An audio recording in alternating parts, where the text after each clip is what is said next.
7 and 8-figure GCs who were shocked when we uncovered what their proposals were missing and what it was costing them. If you want to win more jobs and stop guessing why clients aren't choosing you, this is for you. This video is a part of a series called Estimating Mastery, and today we're going to be talking all about proposals, how to improve your proposals, how to be thinking about the proposals, how to present the proposals in a way that ends up winning you the job. Make sure you're not leaving money on the table. So the first thing we're going to be talking about is the meeting, the actual proposal meeting. This is one of the most important parts. Yes, we're going to be getting into what, the nitty-gritty details of the proposal and what's all on that and what to think about. But this is where a lot of contractors don't put enough attention or thought into is the actual meeting itself. I've talked with contractors who thought that I'll just email it over to my clients. I've already talked with them a whole bunch. We've already talked about the price. I'm just going to email the estimate, the proposal, whatever it may be. Don't call it an estimate, call it a proposal, call it a budget, and then they'll get back to me. This is an easy way for them to ghost you, for them to just move on, to pick another contractor, whatever it may be. You always want to be setting up a meeting to present your proposal to the client. Ideally, this is an in-person meeting, especially if it's an important project, if it's anything with a higher value or important to your business.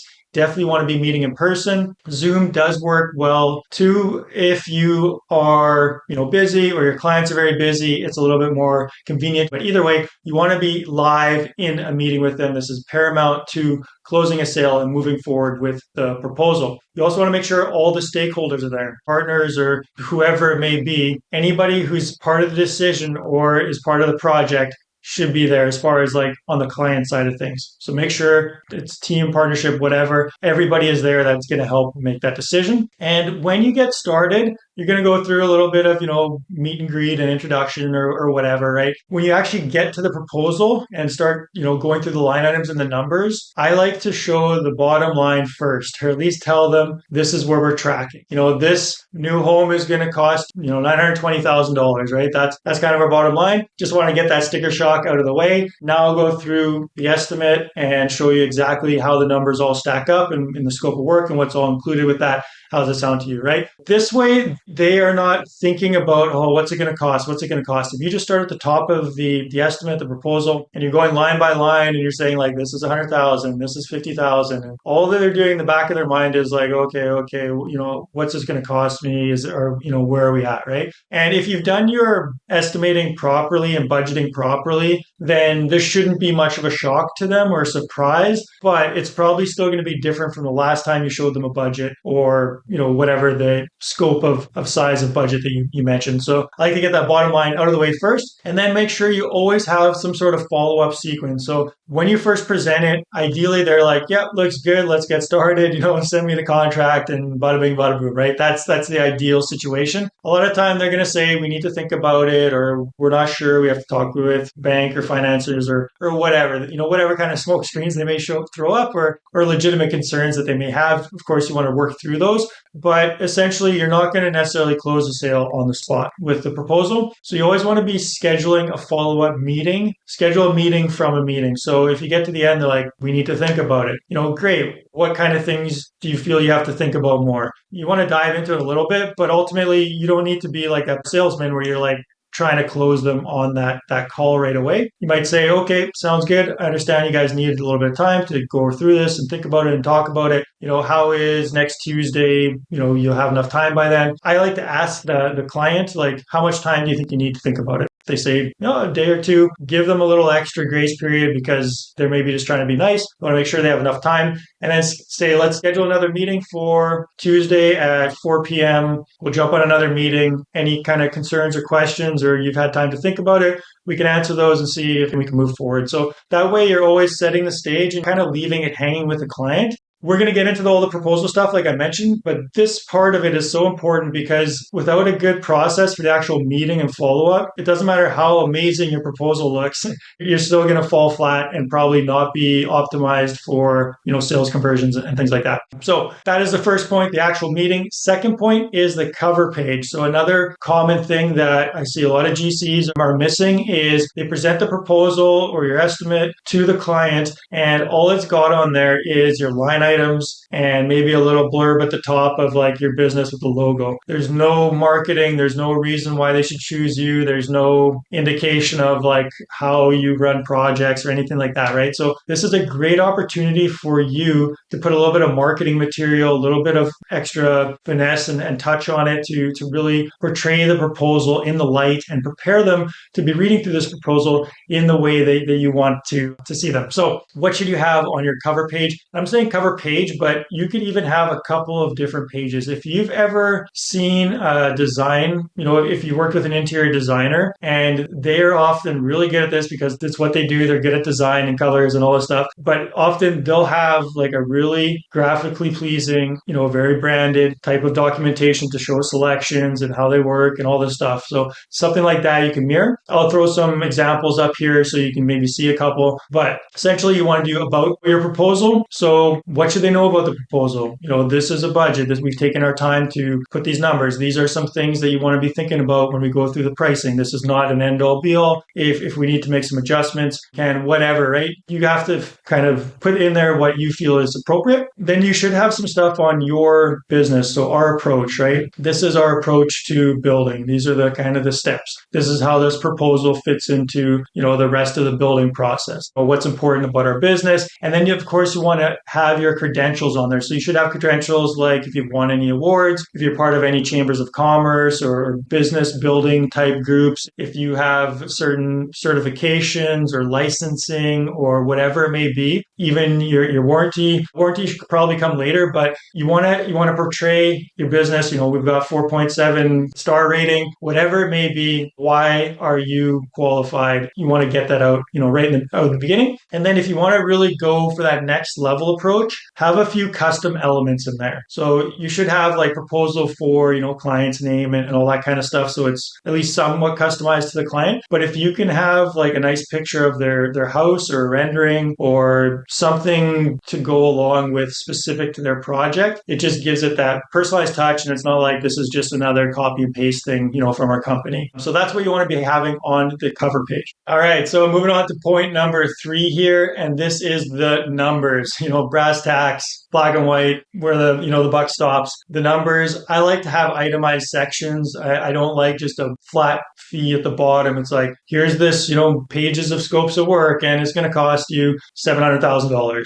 It looks too intentionally like you're just trying to sort of hide numbers and not be open, even though that may not be your intent, but that's kind of the perception that comes off from having something like that. So at least have like phases. So pre-construction, demolition, or site work, whatever, framing, like at least the big phases or sections of the project, you should have numbers for that so you can build a price so that they know that's 700,000. Well, that's 50,000 for this, 100,000 for that. So they can see that there's some involvement. I like to even have like a step beyond that with more specific itemized pricing. I know some GCs don't like to do this because they think the client's going to start picking apart their estimate and everything. But if you're using a pre-construction service agreement, then you should be getting paid for doing that final budgeting and that really detailed like drill down type budgeting. So if they want revisions, if they want changes, essentially they're paying for it, and that shouldn't be an issue. And it's a much better working relationship from that. But all things considered, if that's not the case, at least have it in the large chunks or phases categories of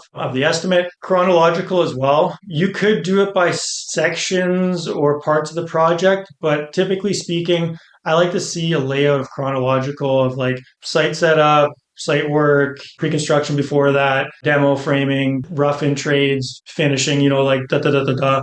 It's just a nicer flow to the numbers to go in like a chronological order of beginning of the project, all the items, completion of the project, what have you, and then maybe have like a bit of a misc or, extra things at the end or whatever. That's the way I like to do it. I know it's nice sometimes if you have like, and break it out by like floors or rooms or phases of a project, but that's kind of chronological as well. But this is the nicest way that I've found to do it. And of course, details matter. The more detail you can put on your scope of work, your proposal, the better, the more the client is going to believe that you've done your due diligence, that you've done your homework, and the trust is higher. even if for you it doesn't seem like I don't need to like specify every little detail or go over all of this stuff, it's going to take a lot of time and work. Yeah, you have to find that medium. But ultimately, if someone's presenting a proposal and it says framing 30 grand, as opposed to yours that says framing, materials, sheeting, lumber, truss package, whatever, like you've got a more detail and then 30 grand, it's just going to seem like more is included and that you've done more, that your number is more real because it shows everything that's included there. So making sense? Does that make sense? If you have any questions at all, drop a comment below. I love, reading your comments. Agree with me, don't agree with me, still love it. Drop your comments. I will respond. All right. So that takes care of the numbers section. Now moving on to number 4. So 4 is contract ready. When you go into this proposal meeting and you present a proposal, you should be ready to sign a contract on the spot or that day. And this means having templated contracts and very easily plug and play. Ideally, you're doing this through some sort of CRM software so that it's all kind of set up and ready to go. You can collect digital signatures. You'll attach plans, schedules, pictures, and selections. So anything pertaining to that project should be attached as addendum or some other, additional document that's mentioned in the contract attached to the actual contract. So when they sign, it's like, these are the plans, this is the schedule, this is, whatever selections that you've selected and approved, so that there's as little gray area as possible. And if you ever need to go back, it's like, well, these were the plans when we signed. We've changed the plans, so now, this change order is relevant or whatever, right? So make sure that your contract is ready when you go into that proposal meeting, or you can at least get their verbal commitment and easily get them a contract that day or within, an hour or two, whatever it may be. Clients love speed. Everybody loves speed and convenience nowadays. So you want to make it easy, simple, and if they've made that agreement and are ready to move forward, they should not be waiting for you at any point. It should be, let's go, let's get this done, let's move forward with whatever it may be. All right, quick one there. Number 5. All right, 5 is things to not forget. So don't forget this on your proposals or in your contracts because it can burn a lot of your money potentially or goodwill with clients. So the first thing is you need your inclusion. So what does this include? What kind of, does this include a warranty or all materials and services included? What's all included in this? And then exclusions are a big one as well. What's not included? Is it permits excluded? Is obviously like rot or fire damage or unexpected circumstances. You want to have your terms and conditions in there. What are the terms? When, if they accept this in 60 days, is it still valid? You want to have a window for accepting of the proposal, terms of it, warranty, as I mentioned. What's your warranty? Are they getting, 1 year on this, 3 year on that, 5 year on foundation or 10 year or whatever it may be? And then list the responsibilities of the builder and of the client. So communication, fast decisions, whatever it may be, you want to have a list of responsibilities and things like that.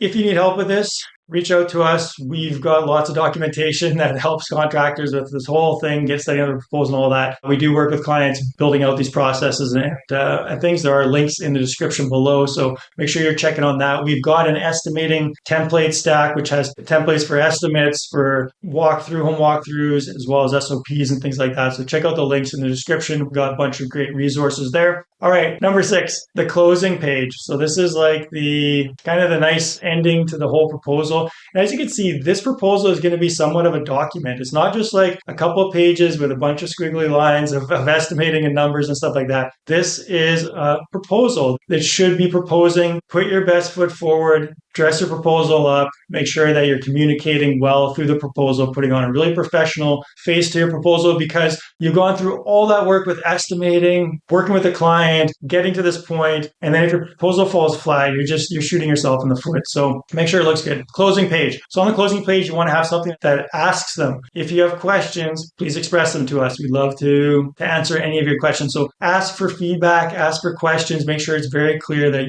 this isn't like an open and shut case. This is a discussion and you're more than happy to fill in any gaps or re-explain stuff if something wasn't clear. Have a couple of testimonials in the closing page. So it's like, hey, these are all clients. We presented a proposal. They moved forward, and this is the great things that they had to say about us, right? So it builds that social trust, that proof. It kind of puts them in that group of like, do you want to be like our other clients who had an amazing experience and moved forward and worked with us? And then a few like next steps. Next steps is like, if you have any questions, please let us know. If you're ready to move forward, we'll send you a construction contract agreement that you can sign, and then we'll go through the onboarding process and we'll schedule your project and let you know when we can get started, kind of thing, or whatever, right? A few next steps so that you're always kind of pre-gaming them for this is just kind of next step to get to the next steps. Making sense? So as mentioned, get the free templates in the description below. I will see you on the next video. And as always, thanks for watching.